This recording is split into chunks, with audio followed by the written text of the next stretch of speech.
Marks দিব না, শিক্ষা ব্যবস্থা চেঞ্জ করতে চাই। আমি শিক্ষা ব্যবস্থা আরেকটু বেটার করতে চাই, এডুকেশন সিস্টেমটা চেঞ্জ করব। দেশের শিক্ষাকে উল্টায় দিব। কোনো পড়াশোনা নাই, কোনো পরীক্ষা নাই, সবাইকে অটোপাস। আমি খালি বলছি বিসমিল্লাহ, এরপর থেকে আমি 3টা লুজ পুরোটা ভরছি। আমার কাছে এত ভালো লাগছে লেখা, আমি বিশ্বাস করেন আমার কাছে খুব ভালো লাগছে। হ্যালো গাইস, কেমন আছেন সবাই? আশা করছি প্রত্যেকেই ভালো আছেন। গাইস, নতুন ভিডিওতে আপনাদের সকলকে স্বাগত জানাচ্ছি। আজকের এই ভিডিওতে আপনারা দেখবেন বাংলাদেশি ছাত্রছাত্রীদের রাতারাতি ভাইরাল হওয়া অস্থির সব কর্মকাণ্ডের দ্বিতীয় পর্ব। রাত্রিরে অঙ্ক প্র্যাকটিস করেছি, আজ এসে দেখছি যে ইংলিশ পরীক্ষা। বলেন কি? ইংলিশে দিয়ে আমার পাশে যে ছিল আর দেখে দেখে করে মিনিমাম 90 তো পাবো। ইংলিশে দিয়ে আমার পাশে যে ছিল আর দেখে দেখে করে মিনিমাম 90 তো পাবো। শিক্ষামন্ত্রী, ওই আমাদের শিক্ষামন্ত্রীর নাম কি রে? মিলন আমাদের শিক্ষামন্ত্রী যখন আমাদের শিক্ষামন্ত্রীর কথাটা মনে পড়ছে, তখন আমি সিকিউ লিখতেছি। এই টাইমে আমার মনে পড়ছে যে শিক্ষামন্ত্রী, তখন দেখি সিকিউ লিখতেছি, আমি কপিও করতে পারতেছি পাশে থেকে। তখন আমি হঠাৎ বইলা উঠি যে এই পড়তে হবে, নকল হবে না। তখন হলে সবাই হেসে ওঠে। কাম সেরে ফেলেছেন ভাই আপনি।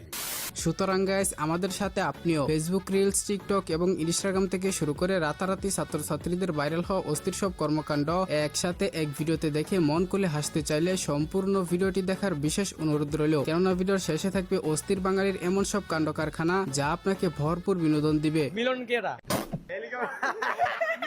কোন মিলন?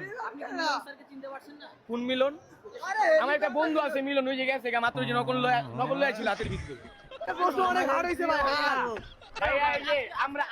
আমি আগের বার ফেল হইছি, ঠিক আছে? এইবার দিয়েছি, ঠিক আছে? আল্লাহর রহমতে এবারও ফেল। দোয়া করেন আপনারা, ঠিক আছে? বাচ্চা থাকো চিরকাল ছিঁড়ে খাও বেড়ার বাল।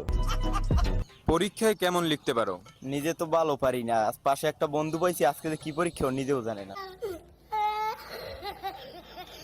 গাইস, ভিডিওর শুরুতে আমরা দেখব সংসদে শিক্ষামন্ত্রী মিলনের সেই ভাইরাল ডায়লগটি। মিস্টার স্পিকার, পরিস্থিতি আমি যা বলে শেষ করব তা সারা দেশের আমার অতি আদরের সোনামণিদের জন্য বলবো, তাদের উদ্দেশ্যে বলবো, এই তোমরা কেমন আছো? লেখাপড়া করছো তো? লেখাপড়া করতেই হবে। নকল, কস্তফা, জালিয়াতি কোনো কিছুই আর চলবে না। মিস্টার স্পিকার, আপনাকে ধন্যবাদ, আমি সময়ের মধ্যে শেষ করতে পেরেছি।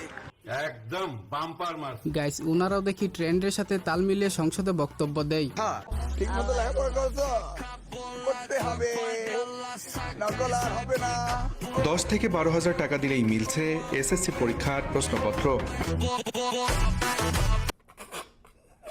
করতে হবে, নকল আর হবে না।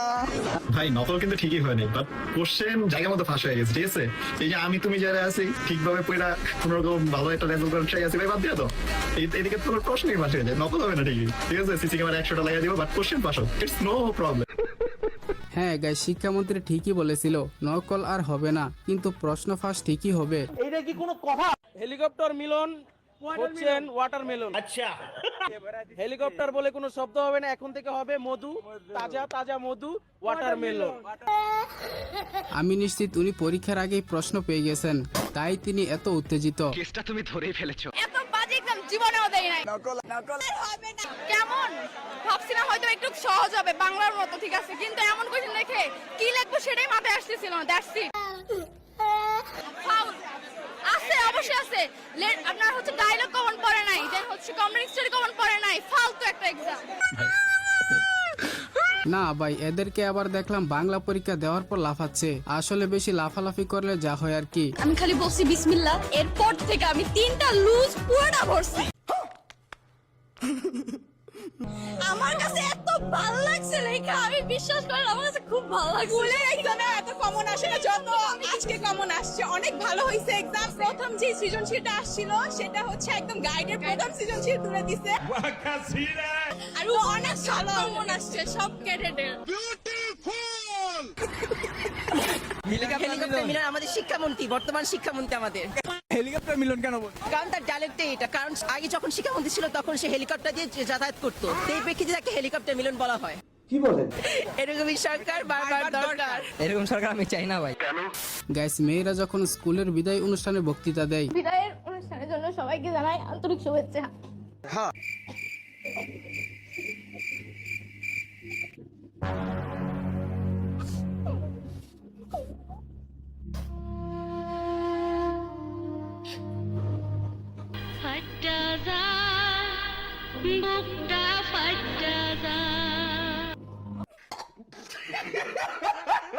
ছেলেরা যখন স্কুলের বিদায় অনুষ্ঠানের বক্তৃতা দেয়। আজকের এই বিদায় অনুষ্ঠানে আমি তুষার কিছু কথা বলতে চাই।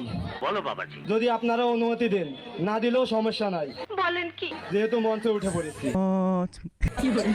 সেটা হলো পড়াশোনা করো বা না করো, বেয়াদবি করো বা না করো, আমার মতো বেয়াদব হইও না। হ্যাঁ, এই ছেলেদের কখনো অনুমতি লাগে না, কারণ সে মঞ্চে উঠে গেছে। ঠিক আছে। জানালা খুলে রাখছি আমরা। আচ্ছা, উনি কখন আসবে ওই অপেক্ষায়, বাট আসে নাই।